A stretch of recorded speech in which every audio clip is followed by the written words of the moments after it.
이번 주 초 이 달러원 환율 급등 가능성, 1,400원 돌파 가능성 말씀드리긴 했습니다만 새벽 2시에 끝난 여객시장에서 원달러 환율이 11원 급등했습니다. 1,405원을 터치를 했습니다. 환율 상황 긴박합니다. 한미 통화 사업과 관련한 흐름인가 추측하는 흐름들도 나오고 있죠. 오늘은 이 문제 집중적으로 살펴보겠습니다. 도움 말씀에 한국경제신문 한상춘 논설위원 자리에 있습니다. 안녕하십니까? 네, 안녕하십니까? 본론 가기 전에 이 간밤 미국 증시 그래도 저희가 알고는 넘어가야겠죠. 어떻게 보셨습니까? 네, 다른 나라 문제 따질 게 아니고 예. 우리나라가 지금 긴박하게 지금 미국에서 들어가고 있습니다. 예. 어제 그 유엔 총회에서 다자주의 문제 가지고 트럼프와 트럼프 대통령과 이재명 대통령의 묘한 긴장감 그런 데 이어서 원래는 그 유엔 정상회담 시청자 여러분도 아시겠습니다는 한미 간의 그 정상회담이 이렇게 우리 측에서는 기대를 했습니다. 근데 오늘 예정이 없는 이재명 대통령과 베센트 미국의 재무장관, 원래는 그 재무장관 간의 그 회동이 열려져 있었는데요. 이렇게 갑작스럽게 이재명 대통령이 베센트 재무장관이랑 짧게 만나는 식으로 대미 투자 관련돼서 얘기했습니다. 그런 것이 외환시장에 반영되는 모습을 이렇게 보이기 때문에 이것이 향후의 한미 관세 협상 관련해서 어떻게 진행될 것인지 상당히 긴박하게 움직이는 상황입니다. 그런 각도에서 뉴욕 시장 잠시 좀 볼게요. 어제 파월 의장이 언급한 것이 그대로 시장의 연장선상이다 이렇게 보시면 되겠습니다. 그래서 어제 내용을 간단히 추려보면 지금은 미국 경제가 준 스태그플레이션이다. 지금 인플레가 우려가 되는데 성장률이 아니고 고용이 부진을 얘기했습니다. 그러면 고용 부진은 경기 침체로 이렇게 소위 프락시로 이렇게 본다면 대리변수로 본다면 예. 경기 침체, 물가가 올라가는 이러한 그 스태그플레이션 얘기 나오고 있죠. 그런 상태에서 파월 의장이 이례적으로 이 법률가는 그동안 그 미국 증시에 대해서 뭐 고평가 저평가 얘기한 적이 파월 의장이 지금 페드 의장을 7년차 이렇게 하고 있습니다는 사실 그 저는 천일이었습니다. 이례적으로 미국 증시에 고평가하니까 시청자 여러분 한번 보겠습니다. 자.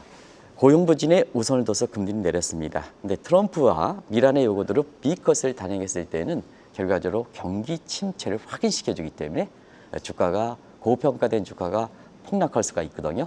그래서 리스크 매니지먼트 차원에서 금리를 소폭, 소위 소프트 컷을 해서 0.25% 내리는 거다 이렇게 보시면 되겠습니다. 그런 것이 연장선이다 이렇게 볼 때는데요.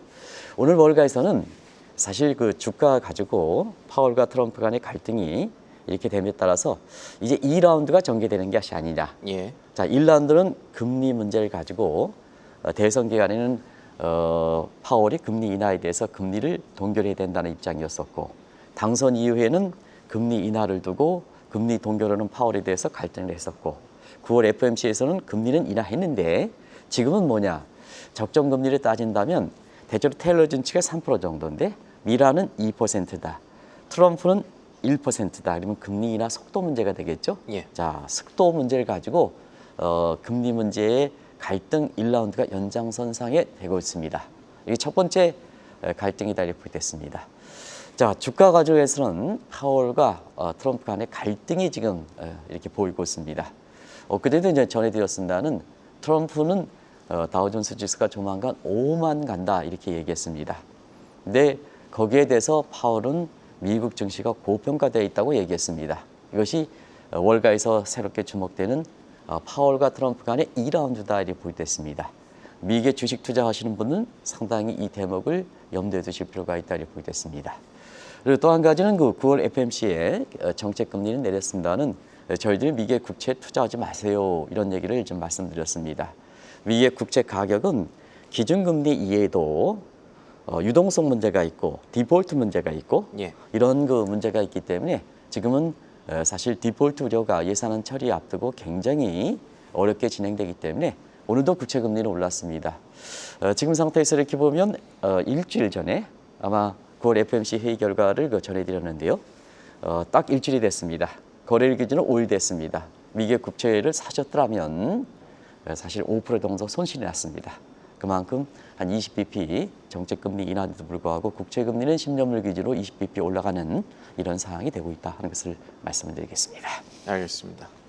본론으로 들어가 보죠. 오늘은 간밤 뉴욕 증시만큼 혹은 그보다 더 주목이 되는 게 하나 있습니다. 여객시장 환율인데 원달러 환율이 급등했습니다. 어떻게 보십니까? 네.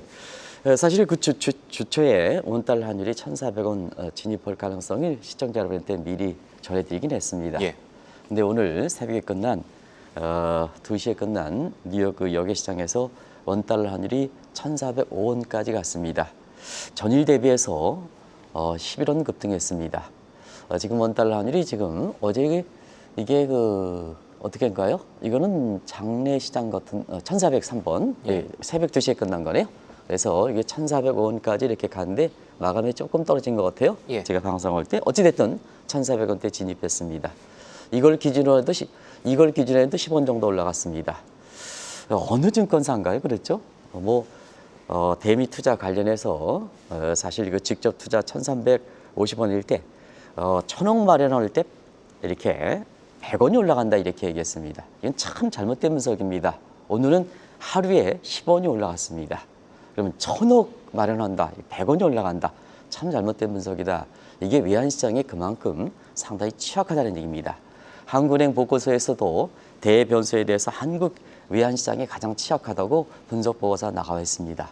그래서 그 증권사가 단순히 외환의 수급과 원달러 환율의 리그레이션을 돌려가지고 때린 거로 그게 나오고 있는데요. 환율이라는 변수는 복잡한 변수에서 적용됩니다. 똑같은 외화가 유출하더라도 그때 상황에 따라서 환율에 이렇게 상승하는 모습이 다릅니다. 오늘 보십시오. 오늘 11원이 하루에 급등하지 않습니까? 근데 1,000억 달러가 미국에 직접 투자에 100원이 급등합니까? 김정관 산자부 장관들이 1,000원 이상 급등할 수가 있다 하는 이런 쪽으로 정리해드리겠습니다. 어쨌든 이 환율이 오늘 11원 급등했던 게 시청자 여러분 아시겠습니다는 지금은 두 가지가 겹쳐 있습니다. 월말에는 수출 결제를 해야 됩니다. 그런 상태에서 달러가 나와야 됩니다. 그리고 추석 자금 마련하기 위해서 사실 기업들이 갖고 있는 보유달러를 내놔서 보너스로 자금을 줘야 됩니다. 그런 과정에서는 월말 수출 결제와 그다음에 추석 자금 마련하기 위해서 달러 보유금 이제 나온다면 계절적으로는 원달러 환율이 떨어져야 됩니다. 그런데 오늘 11원 급등했습니다. 그런 과정에서 대미 투자 관련해서 지금 긴박하게 이재명 대통령과 베센트 그다음에 이것이 이 재무장관의 공식적인 일정이 대신한지 모르겠습니다. 그 코멘트가 안 나왔기 때문에 예. 그래서 예정대로 한다면 구윤철 그리고 이렇게 경제부총리와 베센트 이렇게 재무장관 간의 회동이 이렇게 이 회동이 좀 어렵지 않겠나 하는 생각이 듭니다. 왜냐하면 미국으로 보면 지금 저녁 시간이 이제 되기 때문에 24일에 예정됐던 재무장관은 회동은 이재명 대통령과 베센트의 장관으로 회동으로 끝나는 것이 아닌가 이렇게 보고 있습니다. 근데 여기에 이제 이재명 대통령과 베센트 입장에서도 원칙이 있냐는 얘기를 없었습니다. 가장 관심 있는 우리의 무제한 통화 수협 요구에 대해서는 한마디도 없었습니다. 물론 이제 내부적으로 공식적으로 이렇게 팩스이스가 아직 확인을 없기 때문에 왜냐하면 이 방송 전에 4시 50분 정도에 첫 뉴스가 나왔거든요. 예. 그래서 제가 팩트시트가 나오면 시청자 여러분에 전해드리겠습니다. 근데 지금까지 이 김용범 그 정책시장이 브리핑한 내용을 보면 통화 수협에 대해서는 거의 얘기하지 않는 거로 나오고 있습니다. 왜냐하면 얘기가 나와야 되거든요. 왜냐하면 아르헨티나 통화 수협 문제에 대해서 트럼프가 이례적으로 이 문제에 얘기했으니까 자연상 분위기에서 보면 이재명 대통령과 베센트 입장에서는 우리가 요구한 통화 수협에 대해서 이렇게 최대 관심이 됐었고 이것에 대해서 얘기가 나와 있을 입장이다 이렇게 보겠습니다. 그러다 보니까 아무렇게 나오지 않는 측면은 두 가지 측면 아니지 않느냐. 원래는 베센트 자리에 트럼프가 이렇게 우리 입장에서 나와야 되거든요. 예. 우리는 최고 통수권자입니다. 미국은 재무장관입니다. 그런 과정에서 어제 워싱턴 포리네코를 비롯한 정가 입장에서는 트럼프는 자국 우위의 트럼프 라운드를 주장하고 있습니다. 근데 이재명 대통령은 다자주의를 주장하고 있습니다. 예. 그래서 거기에 묘한 갈등이 있었거든요. 이런 것에 연장선 차원에서 외환시장도 반영하고 오늘도 트럼프와 베센트 입장에서 위치상 맞지 않는 이런 이렇게 회동이 열린 것이 아닌가 하는 이런 측면의 추측도 나올 수가 있다. 제가 말씀드린 추측입니다. 예. 추측도 나올 수 있다는 것을 말씀드리겠습니다. 그런 추측들도 이제 폴리티코를 비롯한 그 워싱턴 정가 혹은 매체에서 나올 수 있다는 말씀이시고 네. 환율 결정 요인이 워낙 복잡한 만큼 여러 각도로 이 문제를 살펴봐야 최대한 바른 답을 찾을 수가 있을 건데 외환 시장에서 한국 원화는 중국 위안화 프록시로, 그러니까 중국 위안화랑 원화가 좀 비슷하게 움직인다라는 인식이 있지 않습니까? 그래서 우리 환율 볼 때 중국 어떻게 움직이고 있나 봐야 되는데 지금 중국이 WTO 안에 모든 개도국 특별지위를 포기한다라고 선언했는데 이거는 어떤 의미라고 봐야 될까요? 네, 이 문제에서 복잡하게 해석하죠. 근데 국내 언론에서는 어제 이 소식이 나왔을 때 중국이 미국에 대해서 협상에 대해서 긍정적 태도로 가는 것이 아닌가 하는 쪽인데 사실 실질적으로는 그렇지 않습니다. 트럼프의 입장을 보겠습니다. 트럼프는 당면한 하나를 EU 국가에 떠맡기는 근린 궁핍화 수단으로 이걸 해결하고 있습니다. 그래서 그동안 어렵게 구축했던 WTO라든가 UN, IMF라든가 이런 걸 무력화시키고 본인 자신의 위지에 트럼프 라운드를 지금 전개하는 입장입니다. 그래서 트럼프는 다자주의를 포기했다. 이런 얘기가 나오고 있습니다. 자, 그러면 중국이 어제 트럼프의 요구 사항이긴 하지만 WTO의 개도국을 포기하는 문제에 대해서 중국이 미국에 다가가기 위한 방식이냐 하는 측면을 한번 보겠습니다. 두 가지 측면에서 말씀드리겠습니다. 일단 트럼프가 WTO 체제 내 중국의 개도국 지위를 포기를 요구한 것은 집권 2기 때가 아니라 집권 1기 때입니다. 국내 언론들도 이거 좀 잘 다뤘으면 좋겠습니다. 그런데 집권 2기 때는 뭐냐? 트럼프는 WTO 체제를 포기한 상태입니다. 그러다 보니까 시청자 여러분, WTO에 중국이 개도국 지위를 포기해 본들 무슨 소용이 있습니까? 이미 트럼프는 WTO 체제를 벗어나고 있는데 이걸 좀 해석을 해야 되거든요. 4년 전과 달라졌다는 얘기입니다. 트럼프의 요구가.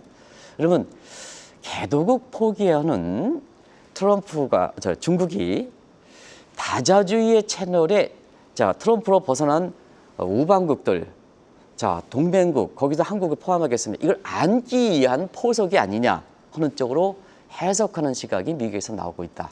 아마 이 시각도 굉장히 주목해서 보실 필요가 있습니다. 그러면 두 가지를 좀 말씀드리겠습니다. 예. 자, 첫 번째, 미중 간에 다가가기 위한 트럼프 요구 소용에서 미중 간에 지금까지 디커플링에서 디리스킹을 한다면 한국의 입장은 상당히 좀 어렵습니다. 왜냐하면 미중 간에 서로 근접한다 하면 우리는 어떻게 지금 대응하겠습니까? 이게 이제 우리나라의 현실적 문제가 되는 거고, 그다음에 두 번째도 중국이 이 다자주의를 포기하는 거기에 프리라이딩을 한다면 한국의 입장은 또 어떻게 할 건가 하는 측면에서 상당히 곤혹스러운 환경이 지금 진행되고 있는 상황이다 하는 것을 말씀을 드리겠습니다. 예. 그러니까 지금까지 얘기들을 정리해 보면 여객 시장의 원달러 환율 급등은 간밤 시장이 기다리던 통화수와 관련 문제가 나오지 않은 데 대한 불안감이 반영됐다라고 봐야 됐고, 중국의 어떤 태도 변화도 앞으로 이 디리스킹 측면에서 어떻게 될까 일단은 불확실성 하나는 남겨졌다라고 봐야 될 것이고, 그럼 이런 상황에서 달러 자체의 본원 가치는 어떻게 될까 점검해 봐야 될 텐데 최근에는 예산안 앞두고 디포트 문제가 미국에서 좀 부각이 되고 있지 않습니까? 예, 사실 우리가 대미 협상과 관련해서 무제한 통화 수합 협정을 체결했으니까 체결 요구를 했으니까 예. 사실 오늘 그 이재명 대통령과 베센트 입장에서는 혹시나 베센트 입장에서는 이 요구를 하는 게 아닌가 하는 쪽이 그동안 월가를 중심으로 해서 상당히 많이 나왔던 얘기입니다. 그런 과정에서 지금 미국에서는 한국의 통화수합정 요구에 대해서 대응을 하는 것보다도 긴박하게 움직이는 것이 트럼프의 첫 살림살이 2026년 예산안입니다. 자, 트럼프는 예산안 문제 관련해서 베센트, 그다음에 모스크와는 부채 관리에 다른 입장을 채우고 있습니다. 베센트라는 모스크 입장에서는 썼으니까 갚아야 된다는 입장입니다. 예. 근데 트럼프는 갚지 말아야 된다는 입장입니다. 그 사례들이 있잖아요.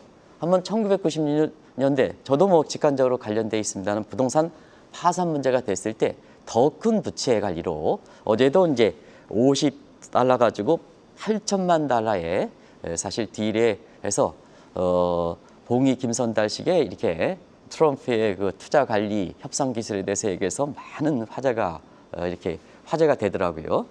그런 비유가 잘 돼 있다 이렇게 하는데요. 더 큰 부채 관리로 사실 이것을 회생시켰습니다. 그러면 국가부도 문제는 이전에 썼다 하더라도 이거 갚아야 되느냐? 그렇진 않다. 빚을 내서 더 크게 경기를 회복시키면 이걸 해결할 수 있다는 일입니다. 이 얘기를 하면 무슨 얘기십니까? 피케티 공식이 생각나고 현대 통화로 이론이 생각나지 않습니까? 자, 성장률이 이자보다 높으면 빚을 내서 더 써도 괜찮다는 얘기입니다. 이게 이제 트럼프의 사실은 국가 부채에 대한 인식이다 이렇게 보여졌습니다. 그러면 여기서 과도기 상황은 어떻게 할 것이냐 하는 측면에 미란이라는 사람이 마이런인 사람이 들어오는 겁니다. 예. 그래서 관세를 두들겨서 일단 과도기 정기의 우려를 해소시켜야 되지 않느냐인데 관세는 아시겠습니다만 제이콥 이펙트 때문에 당장 관세 수입이 들어오는 것은 아닙니다. 그렇기 때문에 재정 적자가 단기적으로 우려하다 보니까 자 그동안 관세 수입 얼마나 두들겼습니까? 관세는 부과하면 바로 떨어지거든요. 근데 다른 측면에서 사실 재정 수입을 줄이는 효과가 있지 않습니까?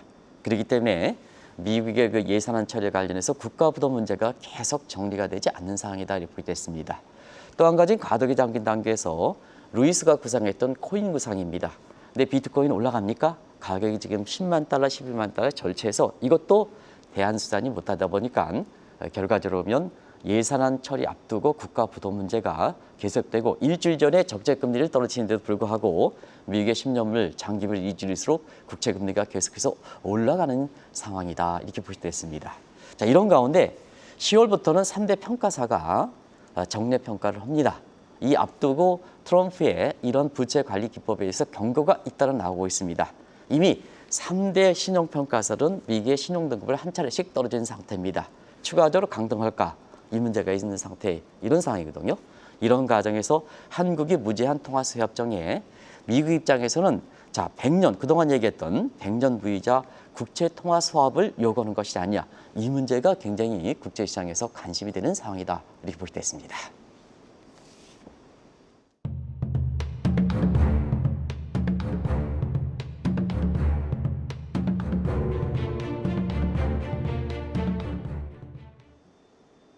그래도 일단 미국 증시 흐름 보면은 이 미국의 셧다운이나 국가 부도 자체를 크게 걱정하지는 않는 것으로 보이는데 만약에 예산안 처리가 제대로 안 된다면 미국이 국가 채무 문제는 어떻게 해결할 것으로 보십니까? 네, 오늘 미국 증시는 셧다운 우려에 따라서 많이 영향을 받았죠. 이게 다우존스가 영향을 받은 겁니다. 3대 지수 중에서도. 예.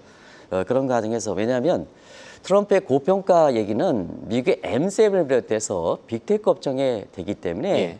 사실 지금 그 얘기는 미국의 나스닥 지수가 많이 떨어졌다면 나스닥 지수가 상당히 많이 떨어졌다고 이렇게 본다면 하는데 사실 나스닥 지수가 생각만큼 떨어지지 않았지 않습니까? 그렇습니다. 예. 그렇기 때문에 트럼프의 예산안 문제는 사실 다우존스에 더 큰 영향을 미친다 이렇게 보시면 되겠습니다. 왜냐하면 예산안 문제는 정부 지출 문제가 관계되어 있기 때문에 경기의 문제와 관련되어 있기 때문에 그렇거든요.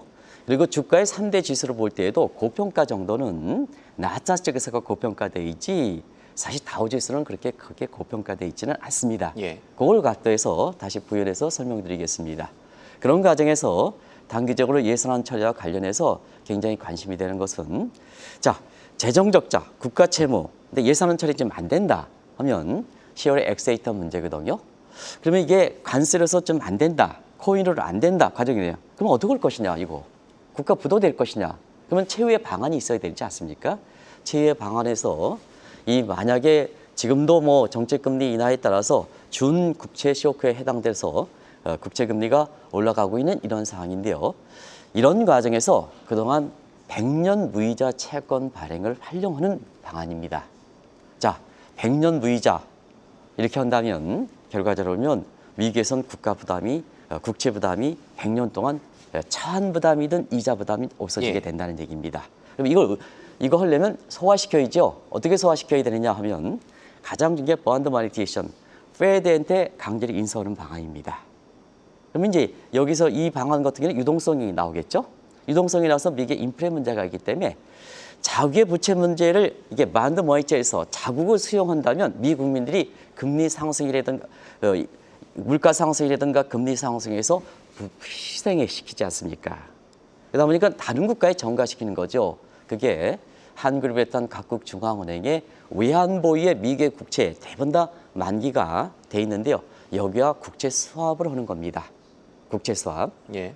나중에 말씀드리겠습니다. 이렇게 되면 다른 국가들은 미국의 국채를 갖고 있는데 그러면 이자 수입이 있어야 되죠. 그리고 만기가 되면 원금 받아야 되죠. 근데 100년으로 수합시켜 놓으면 어떻게 되겠습니까? 결과적으로는 이자도 못 갚고 나중에 100년 후에 받는데 돈도 100년은 묶이고, 뭐 예. 돈도 묶이지 않습니까? 예. 다른 국가의 미국의 디폴트 문제를 다른 문제에 전가시키는 게 되는 거죠. 그리고 경우에 따라서는 뭐냐, 중앙은행만 국채 수합이냐 하는 측면에서는 미국에 투자했던 연기금이라든가 이런 쪽도 이렇게 국채 수합 협정을 강요할 수가 있습니다. 이 대목이 굉장히 국제 상황에서 상당히 주목되는 상황이다 하는 것을 말씀을 드리겠습니다. 중국, 일본, 이 미국의 국채 투자 많이 했던 나라들인데 이런 나라들이 미국의 움직임을 미리 읽고 이 미국채를 팔아왔다 이렇게 생각을 해도 괜찮을까요? 빨라졌죠. 트럼프 취임이에 예. 100년 무이자 국채 구상에 대해서는 이렇게 지난 4월 말에도 이렇게 이 문제가 앞으로 미국의 국채 시장이라든가 미국의 국채 보유하고 있는 중국이라든가 일본 입장에서 어떤 쪽으로 취할 것인가 하는 또 한번 말씀드린 적이 있습니다. 그 100년 무이자 국채 문제가 수합과 관련해서 지금 떠오르고 있는 겁니다. 한번 중국이 미국과 대항적인 측면에서 여러 가지 이제 수사를 강구하고 있는데요. 미국의 보유 국채를 계속해서 매각해와가 있다는 것은 잘들 아실 겁니다. 그리고 올해 1월 20일 날 트럼프 취임 후에 국제 매각 속도를 빨리 이렇게 해서 지금 한때 1조 3천억 같은 것이 지금 7천억대 초반으로 지금 내려온 상태입니다. 일본도 안 그러냐? 일본이 왜 대미 협상에 이렇게 협상력을 증대시켰을까? 물론 일본이 받아들였던 내용을 본다면 대미 협상력 증대했느냐 하는 측면에서는 또 다른 시각입니다는 사실 그 협상력 증대 카드로서 미국에 보유하고 있던 이렇게 국채를 이런 조짐 때문에 매각해왔던 것은 사실입니다. 그런 과정에서 미국과의 관세 협상에서도 일본이 국채 매각하는 문제에 대해서 사실 트럼프 입장에서는 과거에 아베의 서로가 긴밀한 관계를 이용해서 이시바한테 그런 쪽에 요구를 했었던 것은 사실이고 그런 것이 누가 많이 가져가느냐 할 때에서 미국이라든가 일본 내부에서도 또 일본 내부에서도 자민당이냐 아니면 참정당 같은 대했다느냐 일본이 포스트 정책을 하는 측면에서는 퍼졌다는 얘기거든요. 그런 과정에 각자 놓여 있던 시각에 따라서 이렇게 그 해석하는 시각이 됐습니다는 왜 관세 협상은 조기에 타결됐느냐 하는 입장에서도 일본이 자국이 갖고 있는 미국의 보유 국채를 협상력의 레버리지 카드로 사용한 측면도 있었다 하는 것을 말씀을 드리겠습니다. 내용이 점점 깊어지고 있긴 한데 이 질문이 하나 떠오릅니다. 자, 우리가 현재 아직 타결된 건 아니지만 한미 무제한 통화 수합 협정 먼저 제안했지 않습니까? 이것을 미국이 이 국채 100년 무이자 국채 이걸 건드려서 수합 협정을 어떻게 엮어보자 할 가능성이 있겠습니까? 그런 두 가지 측면을 한번 말씀드리겠습니다. 일단 트럼프의 협상의 기수는 어떤 식일까 하는 측면. 안이 구상되면 그대로 밀어붙입니다. 이게 이제 트럼프의 관세를 비롯한 주요 교육국가의 협상에서 네 가지 원칙입니다. 사전 협상이 없죠. 여지가 없죠. 예를 두지 않고 있죠. 세게 밀어붙이죠. 이렇게 해서 특히 더 D15군 한국이 포함되어 있습니다. 트럼프는 원칙적으로 선행동 이렇게 하는 측면이거든요. 그래서 선부가 후협상 형식을 취하지 않습니까? 관세를 쭉 올려놓고 마치 뭐냐 베풀어지는 식으로 협상을 통해서 서로가 합의라든가 아니면 타결을 가했지 않습니까? 그런 측면에서는 자, 이 방안 미국의 10년 국채 방안이 어디서 구상됐을까 하는 측면은 마이런의 보고서에서 나온 겁니다. 그러면 지금 트럼프의 지금 모든 정책이 마이런 보고서와 프로젝트 2025 계획에서 했기 때문에 이건 근거를 갖고 있다 이렇게 보겠습니다. 자, 지금 측면에서 이런 근거를 갖고 있는데 우리가 무제한 통화세 협정이고 또 미국이 아르헨티나의 통화세 협정이면 이 문제에 대해서 자연스럽게 나와야 되지 않습니까? 그런데 아직까지 나오지 않는 상황이거든요. 그런 과정에서 우리의 대응적인 측면에서도 이러한 미국의 무제한 10년, 100년 국제 통화 사업 요구를 우리 대응적인 측면에서도 충분히 이것을 이렇게 생각해야 되고 이거의 대응책도 한번 봐야 된다. 그런 측면에서 이런 요구가 있을 때는 한국의 무제한 통화 수협정 이거를 뭐냐 미국의 협상력 증대로서 실행 가능성이 없는 것을 밀어붙이는 게 정상적일 것인가. 이때도 한번 말씀드렸습니다는 협상에 카드를 하려면 미국에서 수용할 수 있는 카드를 해야 됩니다. 무력에 요구할 때는 다른 카드가 올 수가 있습니다. 이런 측면을 한번 보실 필요가 있는 것이 아닌가 생각합니다. 그러니까 아직 수면 위로 부상한 것은 아닙니다만 이 통화 수합과 관련해서 우리가 미국의 100년 무이자 국채를 가져가야 하는 상황이 온다면 혹은 그런 것들이 구체화되려고 한다면 투자 측면에서는 어떻게 대응할지가 중요한 문제일 것 같습니다. 네네. 그래서 이 문제는 아마 시청자분도 굉장히 궁금해하실 겁니다. 예. 미국의 국채를 연일 증권사에 투자하라지. 근데 요거는 100년 무이자 국채 통화 사업을 요구하려 그린다 하리지. 이렇게 하니까 이 대목이 지금 신행과 말씀대로 실행 가능성이 없다 하더라도 이게 툭 튀져 나오면 실행 가능성이 충분히 고하는 미란 보고서에서 고려하고 있는 이런 상황이거든요. 또 오늘 그 내용을 들어보면 미국에서 요구할 수 있는 카드 중에 하나는 충분히 있다 하는 것도 시청자분이 설명을 통해서 이해하셨을 겁니다. 그러면 이게 만약에 요구했을 때는 우리가 어떤 문제가 되느냐 하는 측면을 보겠습니다.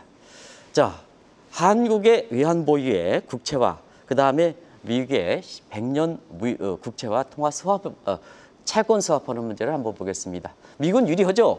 근데 유리하니까 강요하는 거죠. 어떻게 하냐? 단기 부채 이자 부담이 이제 미국에서 부담이 줄어들겠죠. 또 만기 상환이 이제 돌아오는데 그것도 부담이 없어지죠. 차환 부담도 없어지죠.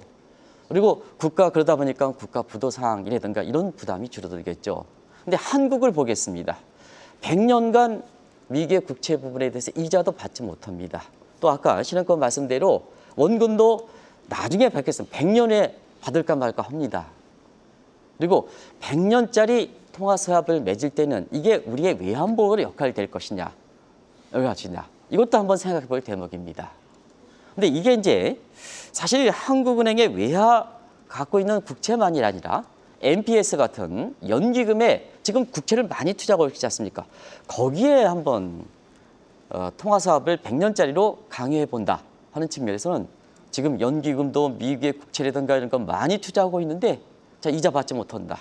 캐피탈 가인도 없어진다. 어떤 문제가 발생하겠습니까? 그런 과정에서 자, 대미 투자의 원칙은 이걸 통해서 우리가 미국에서 받아들일 수 없는 무제한 통화세 협정을 한다면 미국에서도 이런 요구를 할 수가 있다는 얘기입니다. 그래서 협상에 전문가가 필요하다는 것은 왜 그러냐 하면 미국에서 실행 가능성, 우리의 국익을 보호한다는 측면에서 보면 미국에서 무리한 요구를 우리가 하면 안 되지 않습니까? 예. 더 큰 국부 손실수단이 올 수가 있다는 얘기입니다. 그런 문제거든요. 이런 과정에서 대미 투자에 대해서 우리가 무리하게 요구해 받을 수 없는 거 이런 측면에서 보면 원칙제로 일전에 말씀드렸다시피 대미 투자 기간 실행 기간을 좀 연장시키는 45일에서 연장시키고 투자 방법을 다변하는 이런 방안이 최선책이거든요. 이게 무리하게 일부 대학 교수가 요구했던 무제한 통화 협정을 사실 이걸 우리가 협상력 카드를 대면 미국 입장에서도 무리한 요구를 할 수가 있다.